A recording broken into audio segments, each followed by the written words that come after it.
Good afternoon, my fellow fanaticals. This is the CSBS Sports Edition, and I am your host, Chris Stanton. And yes, I know fanaticals is not a word.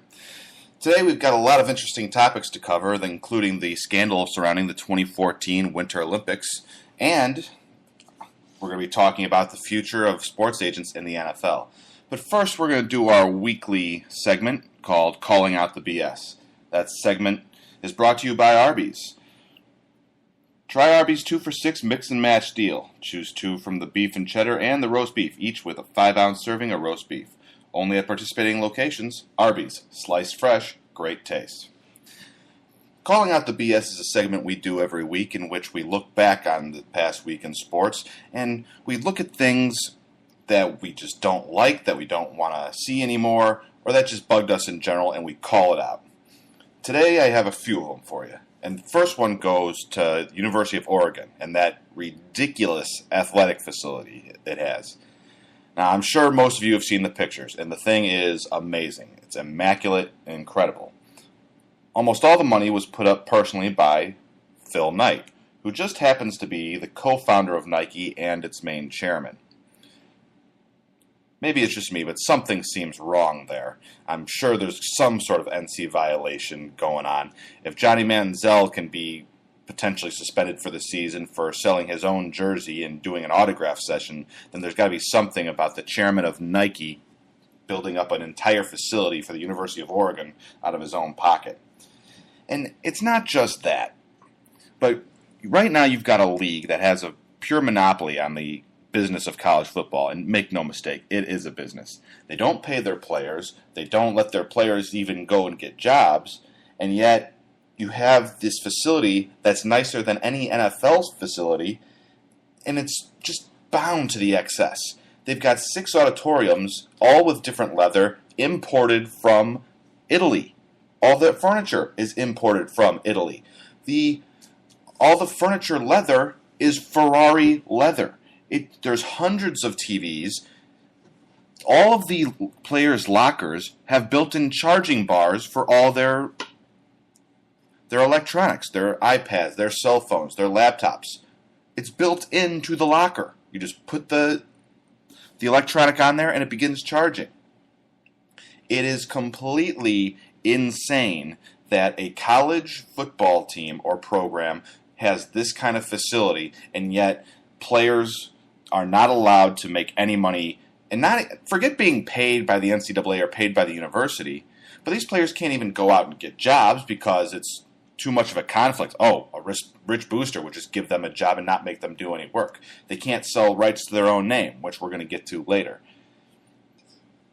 I have no problem with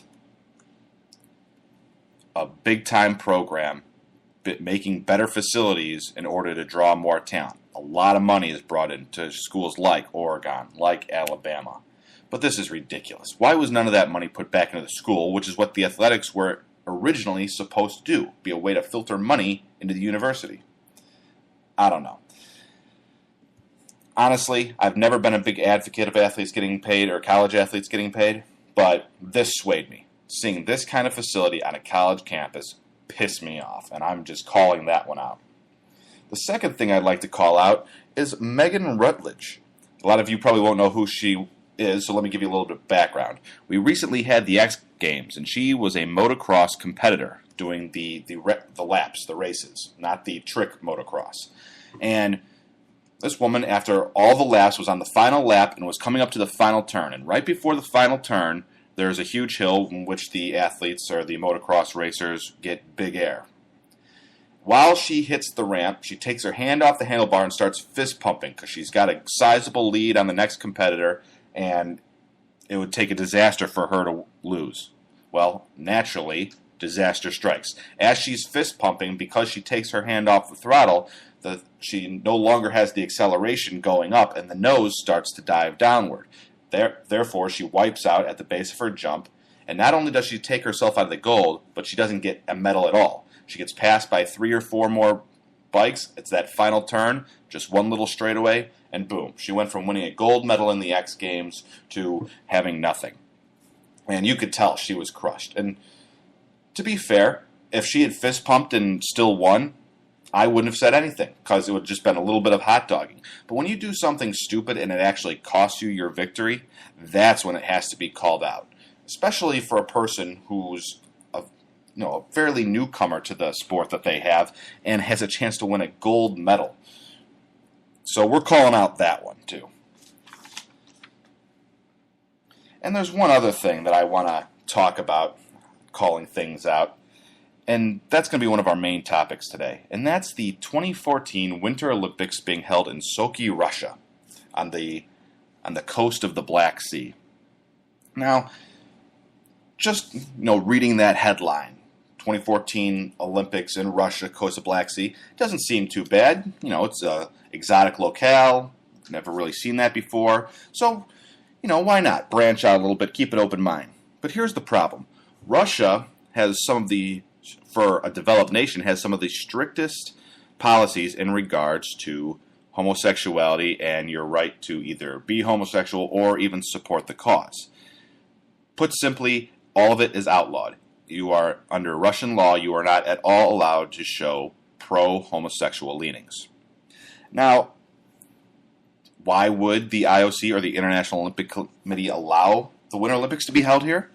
Well, it's because they got assurances from the Russian government that these laws would be suspended for all the athletes and all the tourists that the Olympics was sure to bring in. Well, here's the thing. Once they got the Olympics, they did not, and I am saying did not, hold up their end of the bargain. And they flat out said that all their laws would remain in force. So if you are a gay athlete, if you are a gay tourist, if you are a person who just believes in the equal rights, you are punishable underneath their laws with fines and even prison time. So that's just horrid. You have a global event that is supposed to be about uniting people and bringing people together, and now you're going to a country that discriminates against an entire class of people. And it's going to throw these people in jail. And it puts the athletes and all the people involved in a tough position, because this isn't like a football season or a baseball season where it happens every year and you can sit out a year on your morals. It's not even like Sandy Koufax, who can sit out a game because it fell on the Jewish day of rest. No, this is a once every 4 years opportunity for people who have literally dedicated their lives to sports that otherwise do not get a lot of fanfare. So, it's shame on the IOC for even allowing this to happen, for allowing this situation to come up, for even taking it to a place, the Olympics that is, that practices discrimination on a daily basis. And it all comes down to money, and I'm sure that Russia had one of the largest bids. But that is something that cannot be tolerated. And for people that think I'm overstating, I actually looked it up. Here are some of the things that you can be arrested for in Russia if you are a tourist or if you are a local, and if you show any pro-gay tendencies. Let's say you're at the Olympics and there's a gay athlete and you hold up a sign supporting that athlete and his rights, you can be arrested. If you're carrying one of the gay rainbow flags, you can be arrested. Some other things is writings, that is literature that supports equal rights and equal leanings, is viewed as pornography in Russia, and therefore you can be arrested under that. And one of the most amazing things, if you are a resident of Russia, you cannot adopt a child from any country that has pro-equal marriage leanings. So therefore, if you're a Russian, you could not adopt a child from America, because there are a number of states and most of the country in general that is for equal rights. And that's what I'm talking about. So this entire situation is just beyond ridiculous, and we're calling that out on BS as well. And don't get me wrong, I respect people's rights to their opinions. There's going to be a lot of people out there that are pro-gay and others that are pro-straight, and a lot of people that are just ambivalent towards the whole thing. This isn't about politics. It's about the image of the International Olympic Committee and how they go about choosing their sites, and about the repercussions now that they didn't do their due diligence. Well, moving on, we're going to go to a happier topic. But before we do that, this next section is going to be brought to you by T-Lander and T-Lander. Have you gotten a DUI, been arrested or accused of a crime? Then you need the best. With a combined 60-plus years of experience, T-Lander and T-Lander can handle anything from traffic tickets to felony charges. Located in DuPage County, T-Lander and T-Lander is the firm you need to get the results you want. Call now at 630-858-0880 to set up your consultation. T-Lander and T-Lander, simply the best. Well, as I said, we're going to be going on to more positive notes in sports. And one thing, if you haven't checked this out, you have to see it. It's Ryan Encinas.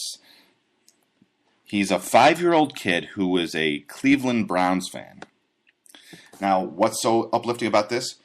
At the age of 2, Ryan Encinas had a tumor on his lung. He had cancer. He successfully underwent operation and chemotherapy and has been 2 years in remission. Last week, the Cleveland Browns at their training camp and at their practice had a family night where they allowed families and people in to observe the practices and the scrimmages. For one play, they gave Ryan Encinas a custom jersey with his number and name on it, and they got into full 11-on-11 scrimmage. And next to Trent Richardson, they let Ryan Encinas take a handoff and run for about a 40-yard touchdown. If you haven't seen the clip, I highly recommend looking up because it's a very touching moment because you've got a very packed stadium considering it's just a training camp. There's at least 15,000 people in the stands. You've got 11-on-11 drills, and then you've got the entire team behind this 5-year-old kid who's running along with Trent Richardson for a touchdown, and that crowd does its job perfectly. When that kid crosses the touchdown line, that crowd starts cheering and exploding, and it was very touching, and it's one of those things that just shows you how important sports can be in a person's life. You have this 5-year-old kid who's gone through more than most adults have, and now he's just gotten a memory that he's never going to forget. 5 years old. So do yourself a favor, and if you're having a down day, that'll cheer you right up. Check it out. It's Ryan Encinas, 5-year-old at the Browns training camp. Scores a touchdown in front of the whole team, and it's great. And it was fun to watch the players play along. A lot of the defenders would be purposely jumping out of his way, and some of the blockers were blocking some of the guys. They all got really into it, and it was a lot of fun. Another thing that is really good that I'm very happy about is a legal decision. As I've said on this program before, I am a lawyer, so I take a little bit of a different view on some of the issues that come up. And one of them has been the Court of Appeals in California. It was a case featuring EA Sports and former college athlete, and the case was about whether or not they used the likeness of a player in their video game. They had lost the case, and it got appealed, and the appeal was affirmed, which means that the prior court's ruling stands. So what this means is EA Sports did not legally use the likeness, or to put another way, they are not allowed to use the likenesses of the players in their games. Now, this is a big, big ruling because currently going through the system is the NCAA versus O'Bannon. And this is a case about the NCAA making money based off player likenesses. And specifically to this case, there was bobbleheads and some other merchandise, but now getting wrapped into it is the whole scandal around jerseys. And this case with EA Sports now saying, the court saying that EA Sports cannot use the likenesses of these kids without reimbursing them somehow monetarily is not legal.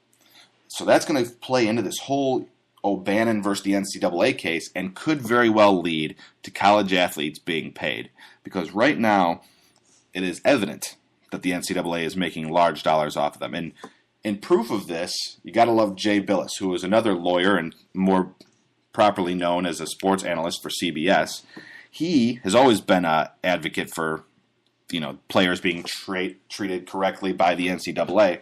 And what he did, he went onto the NCAA's website where they sell their merchandise, and into the search bar, he would type in players' names, and up would come their jersey number. Now, logically, you would think that would happen, but then you look a little deeper, the NCAA's stance is that it doesn't make money off the player names. It makes money off the teams and the organization as a whole. And yet, when you go onto their website to look up